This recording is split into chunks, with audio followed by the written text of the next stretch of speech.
Halo, udah lama gue gak nge-review film ya.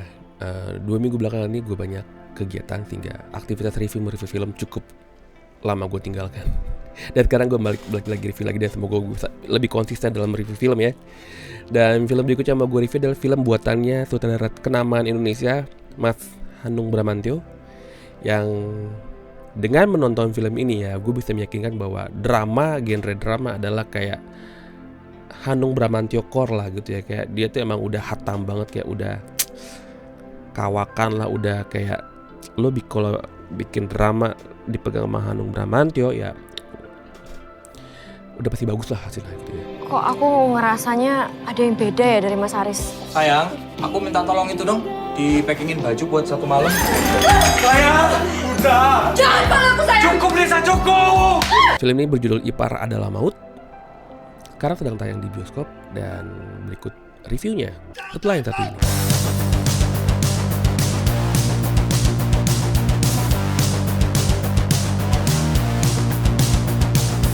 Jujur waktu gue mau nonton film ini, gue gak punya ekspektasi apapun. Gue gak ada ekspektasi sama sekali. Gue ke bioskop membeli tiket. Gue gak tahu nih film ini tentang apa. Ekspektasi gue tuh hanya berdasarkan dari judulnya aja bahwa film ini pasti akan berhubungan dengan perselingkuhan. Tapi gue gak tahu sinopsis tentang apa. Gue gak tahu ini film pemainnya siapa gitu. Cuma yang gue tahu film ini disutradarai oleh Hanung Bramantyo, yang sebenarnya itu menjadi salah satu landasan gue dalam memberanikan diri untuk menonton film ini dan berharap untuk tidak kecewa. Dan memang film ini tidak mengecewakan, jauh dari kata mengecewakan, malah ini film ini bagus banget. Film ini diperankan oleh Michelle Zudit sebagai Nisa, lalu Deva Mahendra sebagai Mas Aris, ada juga Davina Karamoy sebagai Rani. Davina Karamoy ini adiknya Angel Karamoy bukan sih, namanya sama. Dan film ini bercerita tentang Nisa, seorang mahasiswa yang jatuh cinta dengan dosennya, Mas Aris. Dan karena gayung bersambut, ya mereka akhirnya setuju untuk melanjutkan hubungan mereka dalam jenjang pernikahan. Sebuah pernikahan yang sempurna lah. Nisanya cantik, pintar, seorang wanita karir, dan juga Mas Aris yang rupawan dan juga seorang dosen gitu. Intelek cerdas dan juga punya sisi humoris yang kayak ya itu kombinasi maut lah ya. Dan pernikahan mereka itu semakin disempurnakan dengan kehadiran seorang anak bernama Raya yang membuat kayak ya ini udah kayak impian banget sih, itu kayak nikmat Tuhan mana yang lo mau dustakan gitu dengan pernikahan seindah ini gitu. Cuma masalahnya jika hanya itu doang ya film ini gak bakal menarik gitu, dan filmnya sudah selesai dari sebelum-sebelumnya. Dan balik lagi ke judul Ipar Adalah Maut, masalah mulai datang ketika Rani yang merupakan adik kandung dari Nisa, yang merupakan adik ipar dari Aris, mulai masuk ke kehidupan mereka. Diawali dengan ibu dari Nisa meminta Nisa untuk mengizinkan Rani tinggal di rumahnya Nisa dan Mas Aris gitu. Alasannya sang ibu kurang yakin atau kurang ya tipikal orang tua ya gitu, terlalu ragu untuk melepaskan anak gadisnya untuk ngekos sendirian di tengah kota gitu. Oh ya, setting film ini di Semarang dan gue suka banget, nggak Jakarta lagi karena keraguan dan kekhawatiran sang ibu jika nanti Rani kalau misalkan ngekos sendirian bakal tidak kompeten dalam mengurus hidupnya sendiri. Akhirnya sang ibu minta secara nggak langsung gitu, secara halus supaya Nisa mengizinkan Rani untuk tinggal di rumahnya. Dan akhirnya Nisa dan suaminya Aris mengizinkan Rani tinggal di rumahnya. Dan masalah mulai muncul ketika ternyata antara Rani dan Mas Aris terlibat dalam hubungan terlarang, hubungan perselingkuhan. Dan dengan adanya perselingkuhan ini maka muncullah berbagai intrik dan drama dalam film ini yang membuat film ini akhirnya layak untuk ditonton. Sesuai dengan judul Ipar Adalah Maut, film ini berhubungan dengan hubungan terlarang antara kakak ipar dengan adik ipar. Seperti yang gue bilang di awal, gue gak ada ekspektasi apapun mengenai film ini. Cuma berlandaskan bahwa film ini dibuat oleh Hanung Bramantyo. Dan gue berakhir pulang dari bioskop dengan perasaan senang sih. Senang bukan karena ending ceritanya gitu, tapi lebih ke senang karena oke, gue bisa mendapatkan film drama yang bagus gitu. Film ini secara cerita bagus banget malah. Dari segi plot, film ini memiliki alur yang linear, hampir nggak ada adegan yang maju mundur gitu. setting waktu yang mundur, walaupun ada, tapi itu pun mundurnya tuh nggak jauh-jauh banget gitu. Dan dari segi penyusunan konflik, film ini disusun dengan sangat rapi dan juga diakhiri dengan resolusi yang juga rapi sih gitu. Walaupun ini sebenarnya personal gue aja sih, penilaian gue secara personal.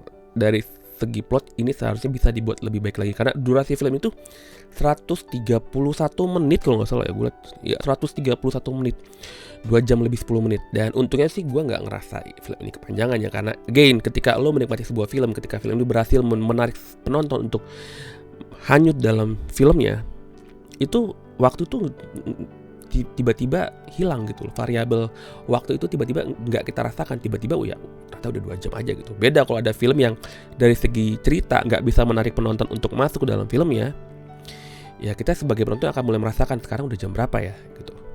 Apalagi filmnya udah ceritanya nggak bagus, actingnya nggak bagus, udah penonton akan mulai sering melihat jam, kayak bertanya-tanya ini filmnya masih berapa lama lagi sih filmnya gitu. Nggak habis-habis. Nah di film ini nggak, kalau gue nggak tahu yang lain, gue menikmati film ini dan gue merasa 2 jam itu ya cukup aja sih gitu. Tapi balik lagi yang gue bahas, bahwa secara personal gue bisa berharap bahwa plot film ini bisa dibuat dengan lebih baik lagi.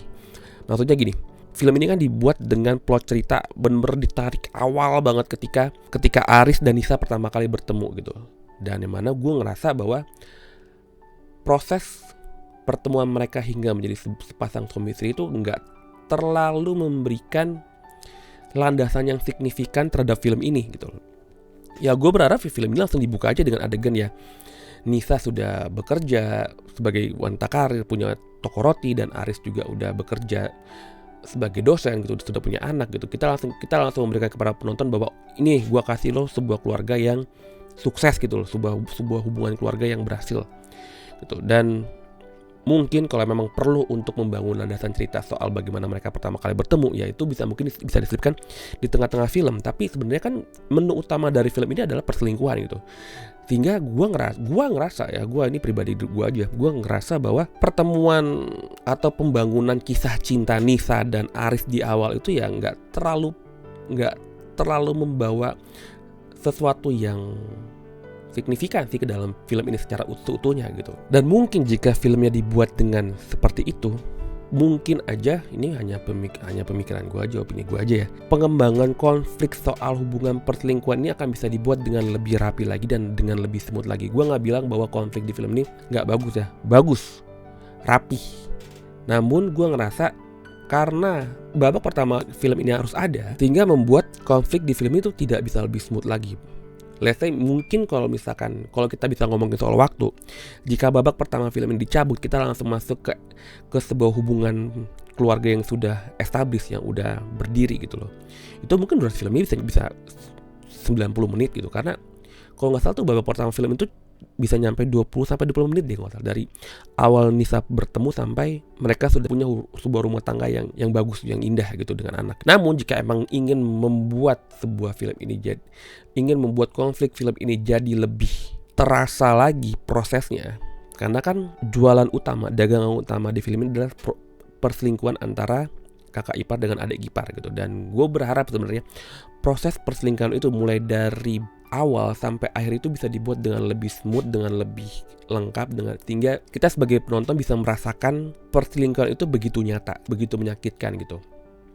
Emang di film ini banyak ada beberapa adegan intrik-intriknya untuk menyembunyikan perselingkuhan, tapi jikalau saja babak pertama itu tidak perlu ada, ya mungkin menu utama dari film ini bisa dieksekusi dengan lebih maksimal lagi, dengan lebih optimal lagi, dan dengan lebih smooth lagi gitu. Again, itu cuma penilaian pribadi gue aja ya gitu. Karena sebenarnya kalau dengan plot yang udah ada pun ya sebenarnya film ini masih bisa dinikmati sih. Babak pertama, babak kedua, sampai babak ketiga pun film ini masih bisa dinikmati dengan nyaman. Oh ya, salah satu hal yang bikin gue agak mengernyitkan kepala kayak gitu loh gitu. Ya ketika Rani dan Aris gitu, dua orang yang berselingkuh ini bisa dengan pintarnya menutupi perselingkuhan mereka, dan mereka bisa sampai sedetail itu dalam memastikan bahwa hubungan ini tidak ketahuan, mulai dari ganti nama handphone gitu. Tapi bisa dengan semudah itu terbongkar hanya karena satu hal yang menurut gue kayak Sebenarnya ini mungkin terjadi, cuma kalau untuk model film ini bagi gue pribadi kayak terlalu dipaksakan untuk menjadi sebuah gongnya gitu. Atau ya gue nggak tahu, atau mungkin emang sang sutradara ingin mencoba mengaplikasikan pepatah sepandai-pandainya tupai meloncat pasti akan disate juga gitu. Ya sepandai-pandainya mereka menyembunyikan perselingkuhan mereka akan jatuh juga, dan masalahnya ya jatuhnya itu dengan cara yang agak terlalu dipaksakan sih bagi gue.